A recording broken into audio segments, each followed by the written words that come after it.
Ay, saan ba yung reseta? Ngayon. Takot ka kanina? Hindi naman. Pero si Joseph ang natakot. Dito ka nga! Dito ka. Natakot ka kanina? Ano naramdaman mo? Wala naman. Ang dami ba daw? Ayan.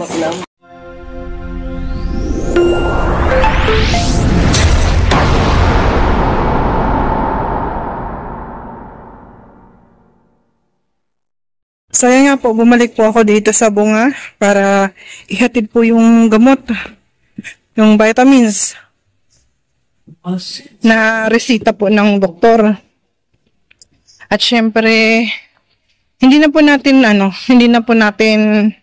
pinahintay doon sa hospital. At kami na po yung naghintay po ng result. At hindi lang po yun, bawal din po kasi sa kanila yung ma-expose masyado sa bacteria. At medyo mahina din yung kanilang resistensya. So ngayon, samahan niyo po ako dahil ihahatid na po natin ang kanilang gamot.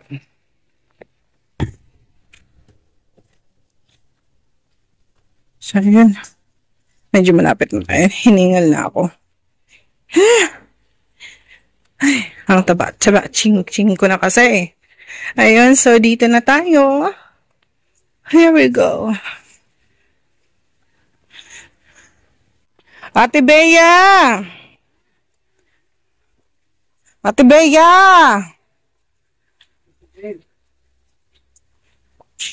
Pagod ako.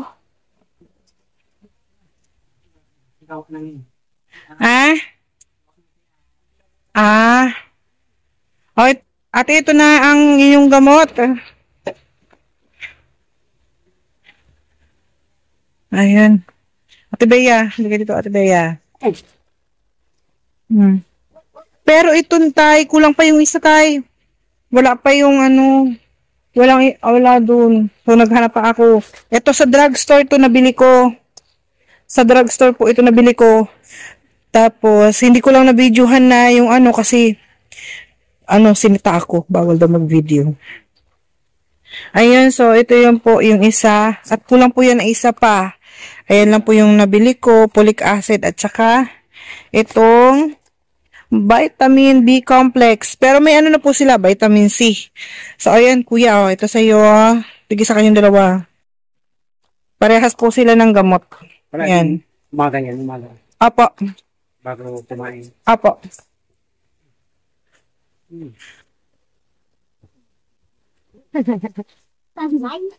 Ay, saan ba yung reseta? Ngayon. Takot ka kanina? Hindi naman. Pero si Joseph ang natakot. Dito ka nga. Dito ka. Natakot ka kanina? Ano naramdaman mo? Wala naman. Ang dami ba daw? Ayan. Ang buti naman. So ano? Salamat. Ano ate? Ano ate Bea? Salamat.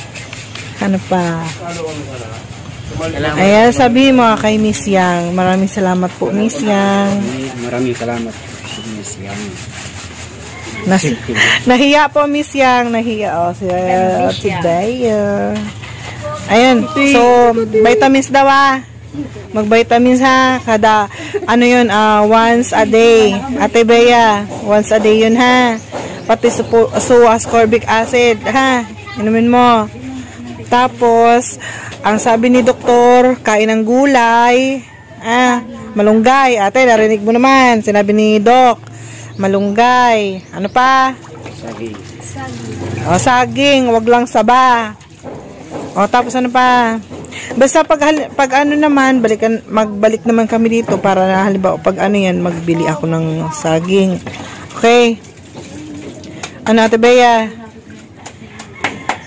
Pero ngayon, ka muna, relax ka muna. Tapos, pag naman, chat mo ako, te ha. Okay, sige na. Babush. Babush. Salamat ulit. Bye-bye, Ate Bea. Nyata na. Nagparang ngirit na lang si Ate Bea. May jowa na kayo dyan, di. Mrs. May jowa ka na. Naku. Sino yung jowa? Ay, ano yan eh? Mga kasma, ano tayo? Mga barkada ni... Ay, mga barkada niya? Ah, friendly pala siya. Si Joseph. Mga barkada. Ay. Friendly pala siya. Oh. Yung bag ni ano. Di ba? Oo. Nakita na ako ng bag. Sabi ko akin na lang talaga. Paano ba naman kasi nakita kita na ano, may dardara akong ano yan. O, dinapilan kita ng eco bag. So, ayun. Ate Bea. Pero kanina sa CBC, hindi ka natakot. Tibli yan. Ah. Pero niiyak. Pero ang beses na siya nakakuhanan ko. Palagi? Bakit? Noong December, na-hospital yan. Ha? Bakit Hindi daw? naman takot sa karayom.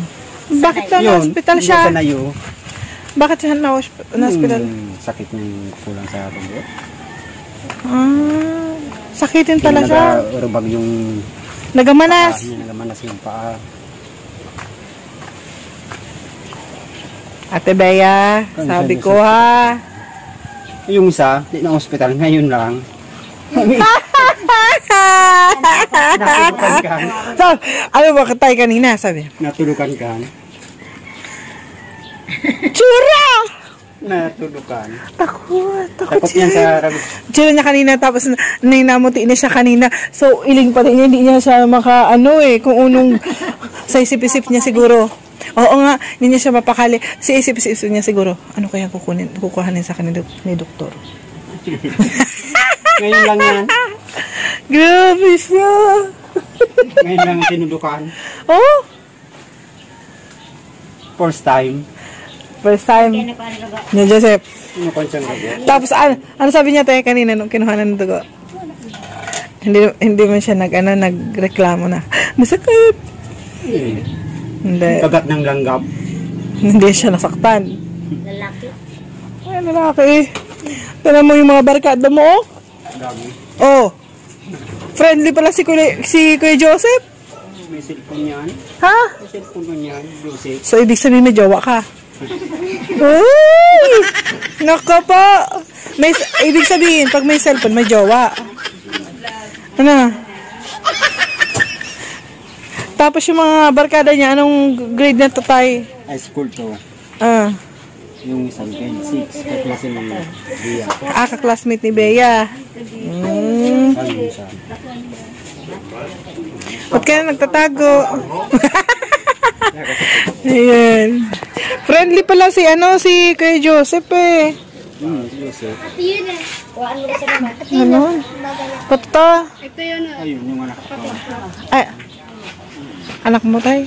Anak ko yan. Soltero. Ah, pangatlo. Takot mo sa hospital. Takot sa ospital, takot sa camera. Lahat na lang. Oo nga. Na, Ate Bea. Buti mo sa Ate Bea. Na, Ate Bea. Kaya lang talaga, bawal daw ako sa loob nung nagpakuha sila ng CBC. Bawal talaga sa hospital. Bawal nga daw. Daw saan? O sa emergency? Di ba nung te? Kanina.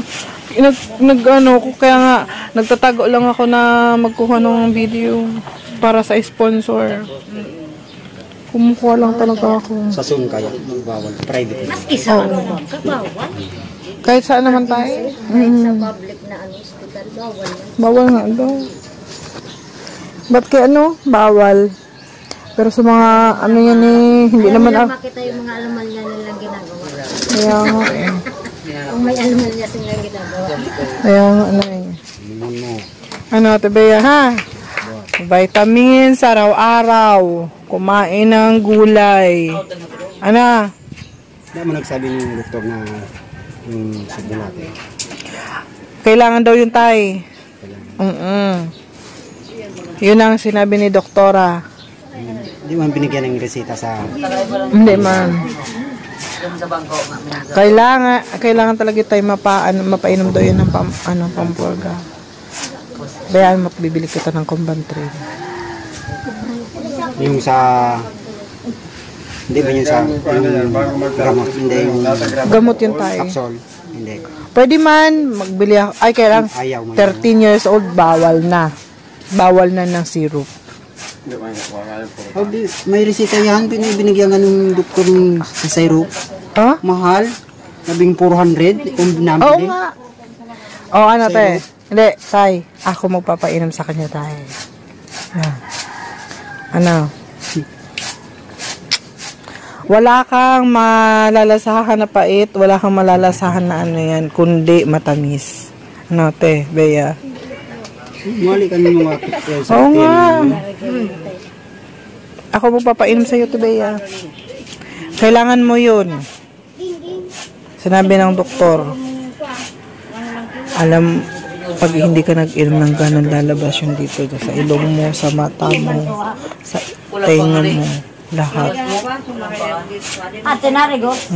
Narigos ka. Tapos, pag naanuhan yan tayo, pag napainom ng ano yan, Pwede ka? tawag dito, lagyan mo na lang ng ano yan, ng ano yan niya, para, pero safe naman yun, Combantril. Safe naman yun. Basta pag ano yan, te, Bea, na, papainumin kita. Okay ka lang. Ay, tayo, ako na daw. Ako daw. Ako, walang luwaan yon. Kunti lang naman yun. Okay na, babush na tayo. Maraming salamat tayo. Salamat. Okay, Ate Bea, bye-bye. Bye-bye, salamat. Salamat po.